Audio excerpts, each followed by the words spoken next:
안녕 어와나 친구들. 오늘 여러분과 함께 나눌 말씀은 창세기 47장 23절에서 25절 말씀이에요. 저는 쉬운 성경으로 말씀을 봉독해 볼게요. 시작할게요. 23절부터 요셉이 백성들에게 말했습니다.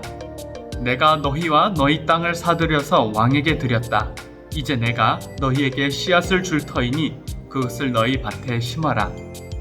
추수 때가 되면 너희가 거둔 것의 5분의 1을 파라오께 바쳐야 한다. 나머지 5분의 4는 너희가 가져도 좋다. 그것을 씨앗으로도 이용하고 너희와 너희 가족과 너희 자식들의 음식으로 삼도록 하여라. 백성들이 말했습니다. 총리님은 우리 목숨을 구해주셨습니다. 총리님의 뜻이라면 우리는 파라오의 노예가 되겠습니다. 아멘. 오랜만에 우리 어와나 친구들과 함께 말씀을 나눌 수 있어서 목사님은 너무 기뻐요. 오늘 본문은 요셉이 총리가 된 이후의 이야기예요. 목사님이 지금 초등부에서 요셉에 대한 말씀을 전하고 있는데 오늘 이 본문은 초등부에서 다루지 않은 부분이에요. 그래서 요셉에 대한 이 말씀에서 우리 어와나 친구들과 함께 나누고 싶은 귀한 교훈이 있었어요. 어떤 교훈인지 한번 기대하며 말씀을 기대하고 귀 기울이시길 바라요. 여러분들 아시다시피 이집트와 주위 여러 나라에 흉년이 들었죠.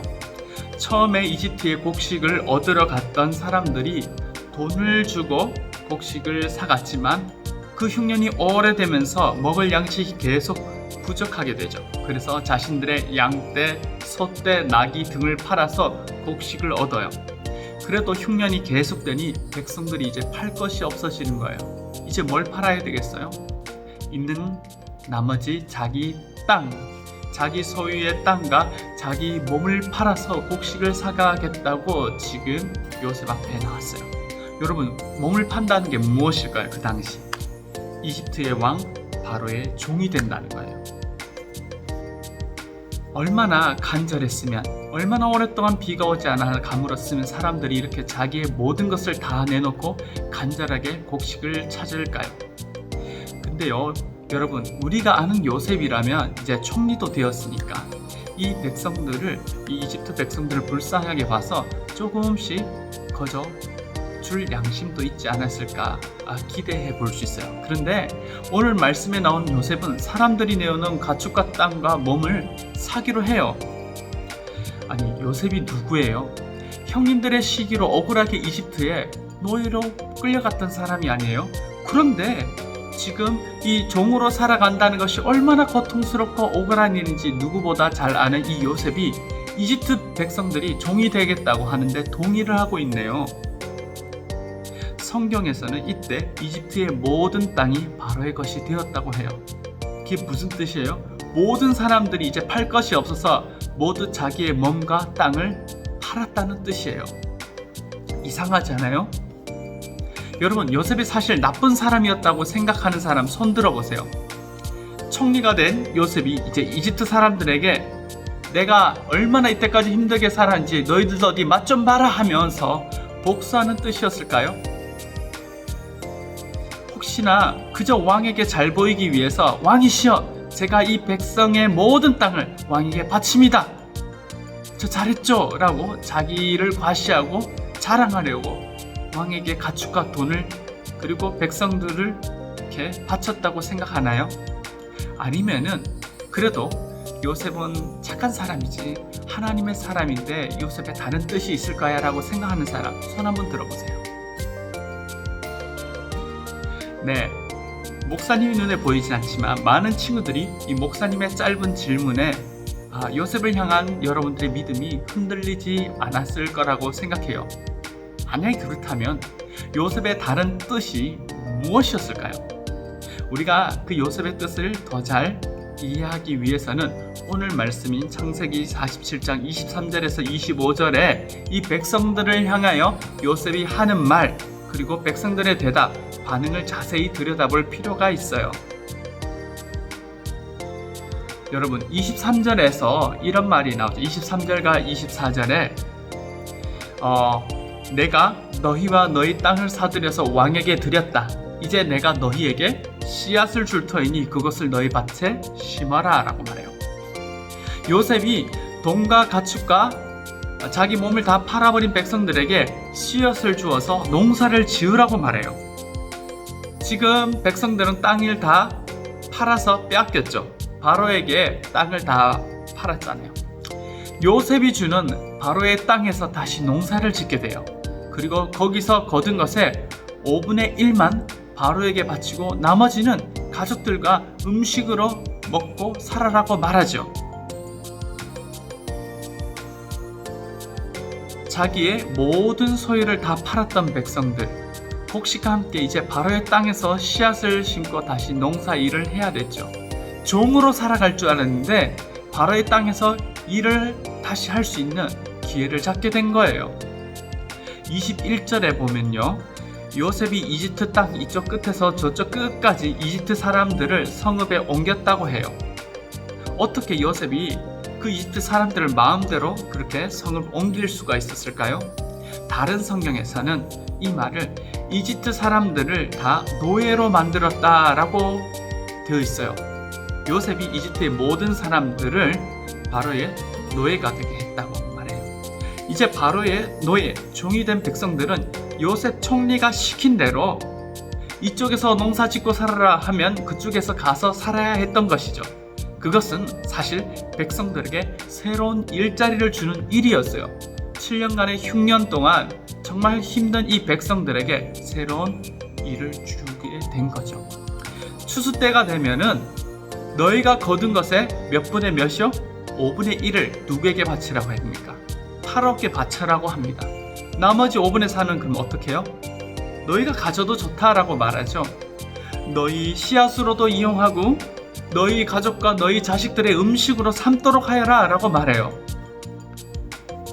그리고는 세금으로만 그 5분의 1 그것만 바로에게 세금으로 바치라고 하죠. 여러분, 사실 노예는 밥만 주면 되는 거 아니에요? 근데 세금을 내래요. 무슨 뜻이에요? 지금 요셉은 이집트 백성들에게 노예가 아닌 새로운 땅에서 정착하게 살 수 있는 기회를 주었던 거예요. 노예로서 사는 게 아니라 바로의 백성으로서 새롭게 살아가라는 거예요. 5분의 1만 바치고 나머지는 가족들의 식량으로 쓰라고 했다면 백성들은 더욱 열심히 일한 만큼 자신과 가족들이 먹을 식량, 재산들이 더 늘게 되겠죠. 여러분, 요셉이 살던 그 고대 시대로부터 최근 한 200년 전까지 세계 여러 나라 왕들을 보면 백성들에게 너무나 많은 세금을 거두어서 백성들의 삶이 너무나 힘들었다는 그런 역사적 이야기를 많이 찾을 수 있죠. 근데 그 고대 이집트 시대에도 모든 백성을 노예로 만든 이 총리가 그들에게 새 땅과 일자리를 주면서 백성들이 충분히 살아갈 수 있도록 세금을 가볍게 하니 백성들이 어떻게 기뻐하지 않겠어요? 너무나 기쁘고 열심히 일해서 많은 곡식을 얻으려고 했을 거예요. 여러분, 곡식을 많이 거둬들이면 백성들의 재산만 늘어나게 될까요? 바로의 재산도 늘어나게 되겠죠. 왜? 그렇게 많이 벌 만큼의 5분의 1이니까 많이 벌면 벌수록 바로에게 바치는 세금도 더 늘어나지 않겠어요?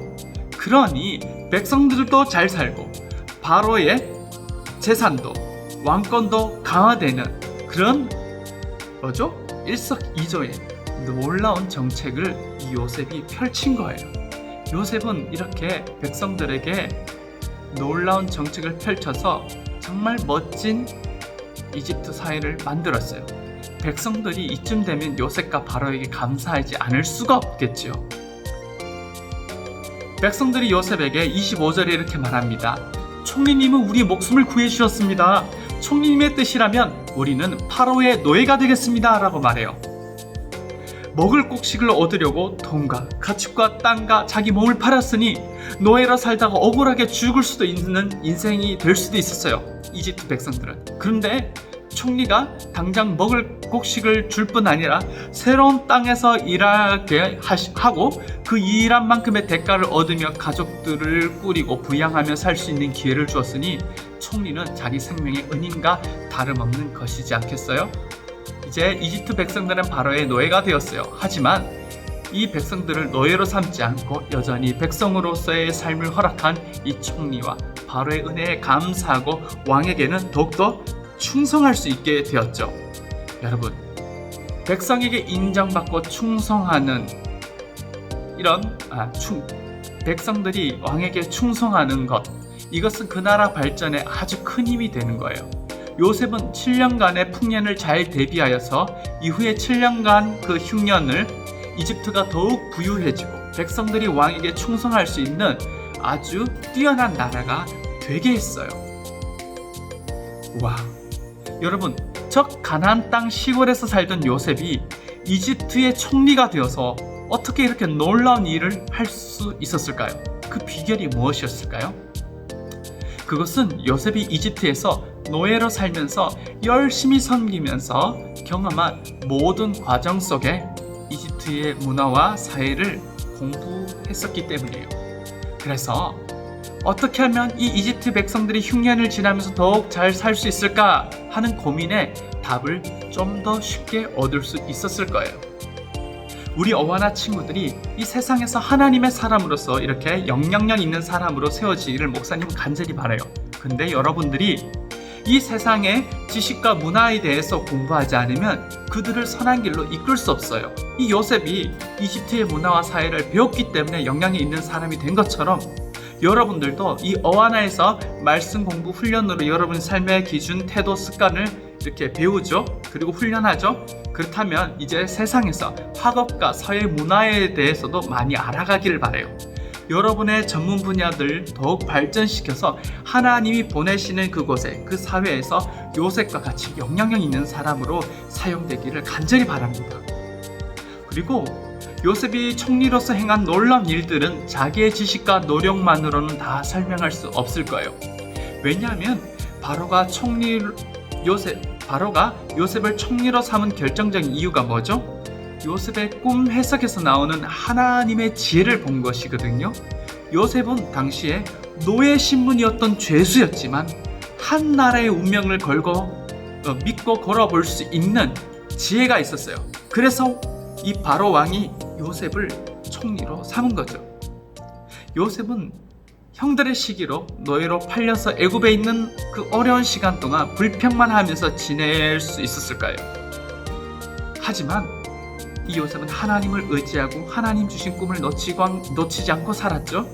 하나님의 뜻을 따라 살기 위해 부단히 노력한 이 요셉의 영성, 그런 요셉의 믿음은 술관원장의 꿈과 바로의 꿈도 해석할 수 있을 정도의 지혜로 연결됐어요.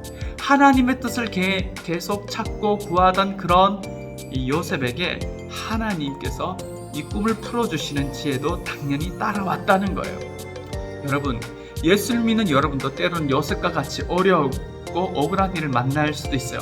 그때마다 요셉과 같이 하나님이 나와 함께 하시고 나를 향한 꿈이 있다는 것을 잊지 않기를 바라요. 하나님이 여러분을 귀하게 쓰시기 위해서 어려움 속에서 여러분을 더 잘하게 하시고 그 속에서 하나님이 주시는 지혜와 형통을 여러분 누리길 바라요. 그럴 때 여러분들이 세상 가운데 어떤 어려움, 어떤 위치에 있더라도 하나님의 지혜로 그 어려움을 돌파해내고 그 극복해내고 하나님의 지혜로 이 세상 사람들에게 좋은 영향력을 끼칠 수 있게 된다는 거예요. 요셉은 이집트에 노예로 팔리기 전부터 하나님이 주신 꿈을 한 번도 잊지 않았죠. 믿음의 사람의 모습은 꿈을 주신 이 하나님이 이 모든 것을 선하게 이루신다는 것을 기대하는 사람이에요. 우리 어와나 친구들 가운데 이 요셉과 같이 하나님의 꿈을 이루고 싶은 사람 손을 들어보세요. 네.